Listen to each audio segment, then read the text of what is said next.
Ndagitari wa maigirira Mugo wa Wairimu arang'ethirwo nĩ thitango 12 mũcirithania igoti-inĩ rĩa Milimani Wendi Mushami akinyita Mugo wa Wairimu na mahitia 10/12 marĩa thitangĩtwo namo. Number 2 to 12, which are those of licenses, do not call for stiff penalties. There are fines ranging between 30,000 shillings to 100,000 shillings. There's just one or two which call for up to a fine of 5 million shillings. But these are, in as much as they are serious offences, they are not what is the critical issue that is weighing on this court.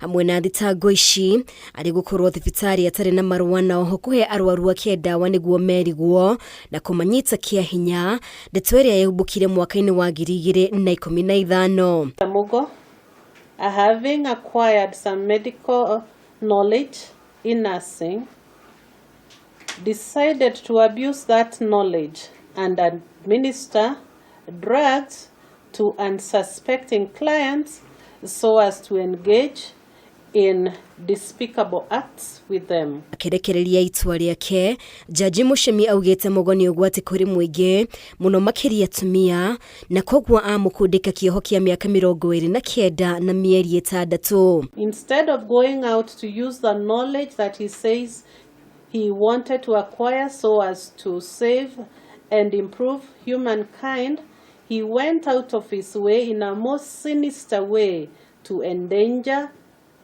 helpless victims, most of them women, by gukiri uguo akihoya igoti riregerie kioho giake.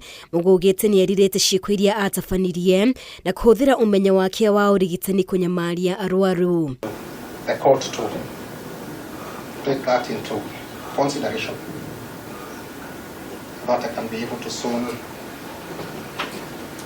get back running and make my dreams come true.